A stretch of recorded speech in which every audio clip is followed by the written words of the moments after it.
Just about every week, our board president, Wanda Clark, stands before us and remarks that she's sure you have all read this week's announcements in our email.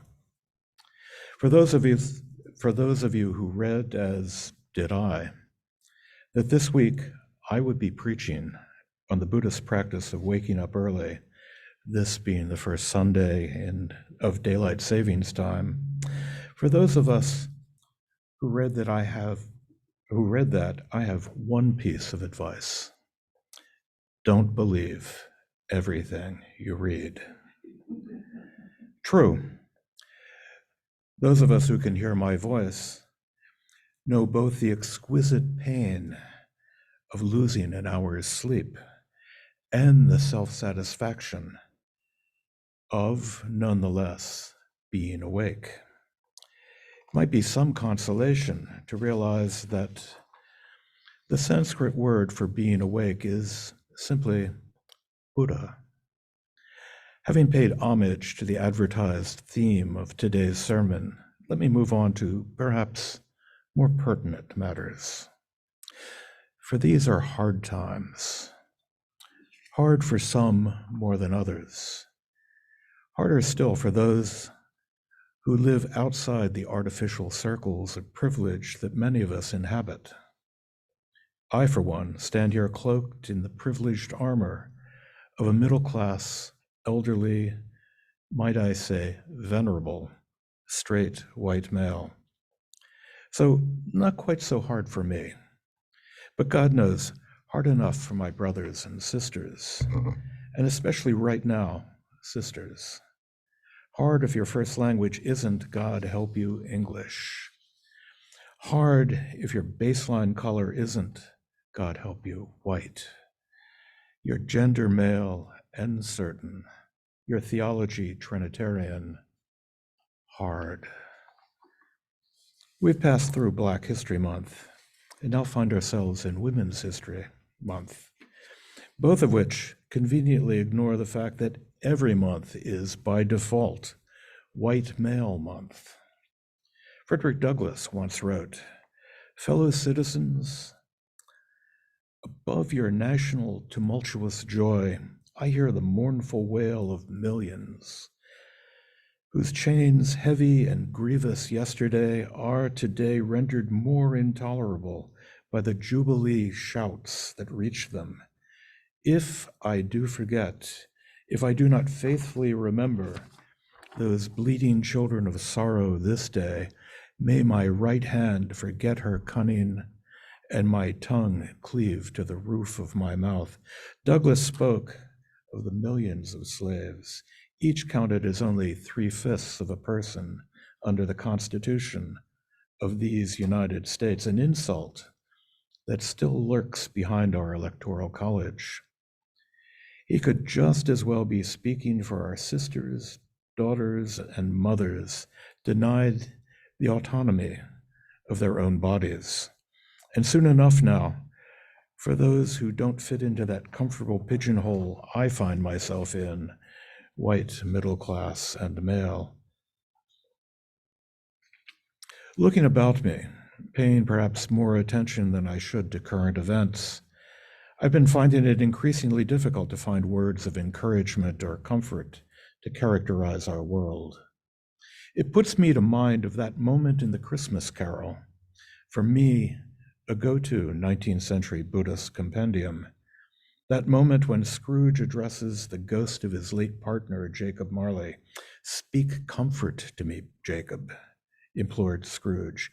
"I have none to give," the ghost replied. "It comes from other regions and is conveyed by other ministers to other kinds of men." I wish with all my heart that I did not feel in my bones the truth of Jacob Marley's ghost. True, for as long as I can remember, but especially lately, that truth lies cold, hard, and unmoving before my eyes, even if I would never say that any of you were modern-day Scrooges. There are moments in our lives when outside events so rise up and overwhelm us that we can only see our lives moving from inflection point to inflection point, from crisis to crisis. I recall as a child being home with the flu, watching morning game shows on TV when the announcement of the assassination of John F. Kennedy was delivered by Walter Cronkite over CBS News, of being a teenager in Atlanta when Martin Luther King was assassinated, followed closely by Bobby Kennedy. I was finishing up a meeting with a fellow librarian in my cubicle at the Tisch Library at Tufts University on September 11th, 2001, when distraught fellow coworkers came to my desk and told me to pull up the news broadcasts showing the collapse of the Twin Towers in Manhattan, shootings, court decisions, wars that refused to distinguish soldiers from civilians, that these are not a complete shock is a testament to the rising crescendo of news about the increasingly rapid erosion of our democracy, of the international order, of an erosion played against a counterpoint of gun violence, an erosion rooted in trends manifesting decades ago and continuing as we have seen in the weeks since that news, an erosion we will, I fear, continue to watch unfold in the days, weeks, and months to come during this election cycle. 2 points here. I know there are those who find no place for political conversation in Zen Buddhist practice. I'm not one of those. Nor do they find it seemly coming from a pulpit. We Buddhists traditionally take refuge in Buddha, the enlightened nature of all beings, in Dharma, the teachings of the Buddha, particularly manifested in this great, booming, buzzing, confused world around us, found as much in sutras as in the songs of birds and the chirping of crickets. Finally, we take refuge in Sangha. And when I say Sangha, I mean not simply the Sangha of my fellow practitioners, but the Sangha, the community of all beings, the congregation of all beings, this congregation of all beings, you, me, each one of us, but even more in the congregation, in the Sangha of all things. We can't carve off a part of that vast, interconnected, infinite boundlessness, a boundlessness enshrined in our very principles. What happens on Capitol Hill happens as well in the meditation hall, in the sanctuary of this church. Like Walt Whitman, we each contain millions. You, me, the kid next door, the cop on the beat, the young man being beaten by that cop, Black Lives Matter, Antifa, and the Proud Boys, Stacey Abrams, and Rudy Giuliani, all here, each, all clods of the earth, in John Donne's word, on John Donne's mane. If, like Whitman, I sing myself, I have to sing all the bits, even those cacophonous bits. And if this is not politics, if this is not as well our sacred trust, then what is? That brings me to my second point, to my conundrum, for my approaches feel as though they apply to true believers of the Dharma, of our principles, of our democracy. Preaching to the choir has its charms, but I am still searching for how to bring it effectively to my fellow citizens who need it most. And truthfully, I'm often at a loss when I hear people ask, how do I face each morning? The news is so grim, the possibilities so dire. Our civilization appears to be coming apart at its seams. The future of Earth is hanging by a thread, and the powers that be that have any influence on it are blithely unconcerned. And that is an overly charitable way to put it. I know the advice I would give myself. I know that what I would say to my fellow travelers on the way. When it is hot, the heat kills you. When it is cold, the cold kills you. This line from a koan calls us to turn towards our fears and our anguish, to extinguish our very being in the act of embracing that pain. If only it didn't sound so dire. Zen Buddhists take on an impossible vow to save all beings, even Michael Flynn, even Donald Trump.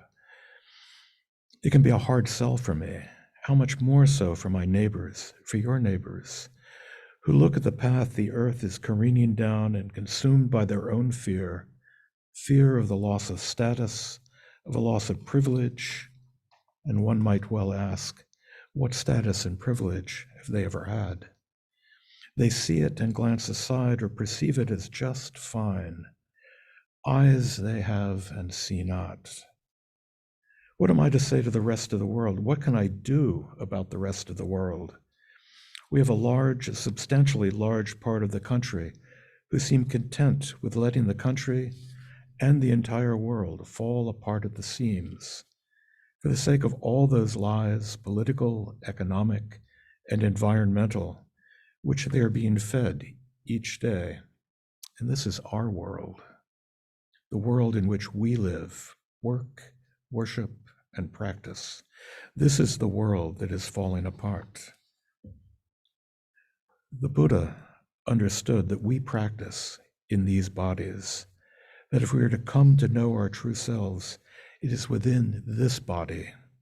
One might say we live, work, worship, and practice on this earth of ours, that it is, in the end, all that we have.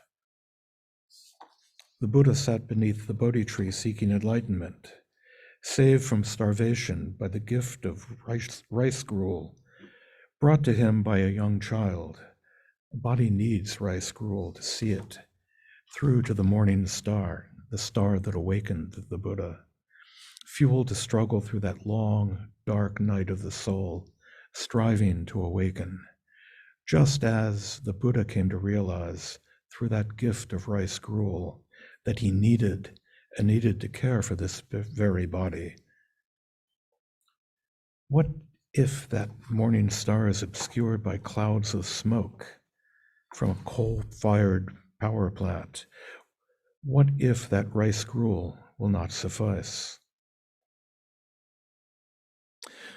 Now, I know that I'm old, that the worst to come will no doubt come long after I've shuffled off this mortal coil. But this is not about me. It's about what we Buddhists call the Mahasangha, what we Unitarian Universalists see as the greater community, including especially those neighbors who seem actively to undercut their own and our futures. Alasdair MacIntyre, some 45 years ago, set out the example of Saint Benedict in the Benedictine order as an example of men and women of goodwill turning inward and preserving the shards of civilization in the face of the coming Dark Ages. Today we look not simply to that coming Dark Age, which MacIntyre warned of, but to the destruction of our democracy, no more, to the destruction of our planet. The Kalpa fire of nuclear annihilation is still a possibility, but the slower, more insidious degradation of our environment, abetted by the dismantling of whatever protections the federal government could have afforded, will more than suffice. Turning inward becomes a temptation. While I'll never be able to change all those hearts and minds out there, perhaps I can change just one. Here's a story that bears retelling, especially in its original, non-Hallmark Cards version, stripped of the dancing youth on the sand and the cute punchline ending, a story with just a seed of hope and a clear-eyed recognition of limitations. The story, as Lauren Isley first told it, goes: one could see in the hour before dawn on the ebb tide electric torches bobbing like fireflies along the beach. After a storm, one can see the professional shellers hurrying along with bundles of gathered starfish, clutching bags of living shells. Following one such episode, I met the star thrower. As soon as the ebb was flowing, I arose and proceeded on my morning walk up the shore.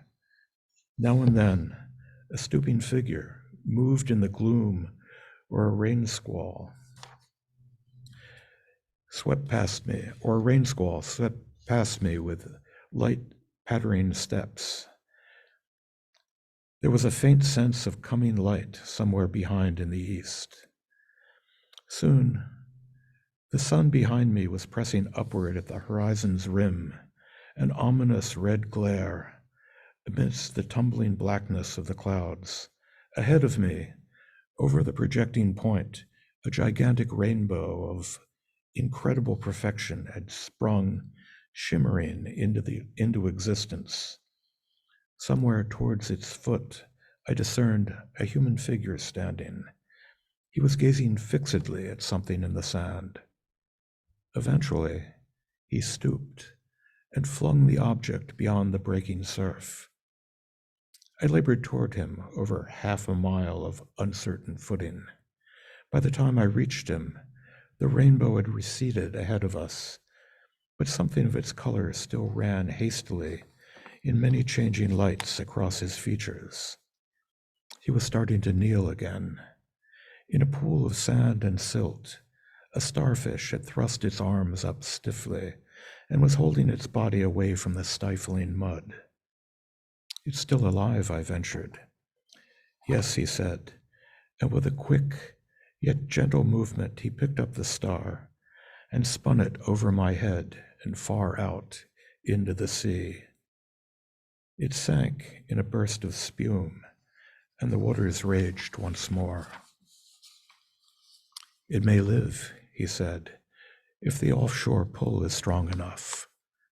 He spoke gently, and across his bronzed, worn face, the light still came and went in subtly altering colors. "There are not many who come this far," I said, groping in sudden embarrassment for words. "Do you collect?" "Only like this," he said softly, gesturing amidst the wreckage of the shore, "and only for the living." He stooped again, oblivious of my curiosity, and skipped another star neatly across the water. "The stars," he said, "throw well. One can help them." He looked full at me with a faint question kindling in his eyes, which seemed to take on the far depths of the sea. "I do not collect," I said uncomfortably, the wind beating at my garments. "Neither the living nor the dead. I gave it up a long time ago. Death is the only successful collector." I nodded and walked away, leaving him there upon the dune with the great rainbow ranging up the sky behind him. So I'll leave the punchline to the Talmud, which put it so much better: if you save one life, you save the whole world. Feng Shui, an ancient Chinese worthy, a Zen teacher in my lineage, said, "If you raise a speck of dust, the nation flourishes. If you don't raise a speck of dust, the nation perishes." A different perishing, but you get the picture. Now perhaps, just perhaps, this is a way forward. One step, one heart, one starfish, one speck of dust, one neighbor down the street, one at a time, one foot in front of the other. The hope, love, and faith are in the waiting. Ours is no caravan of despair. The Talmud goes on. You're not required to finish the work, but neither are you free to abandon it. One word of encouragement in a bleak landscape. Amen.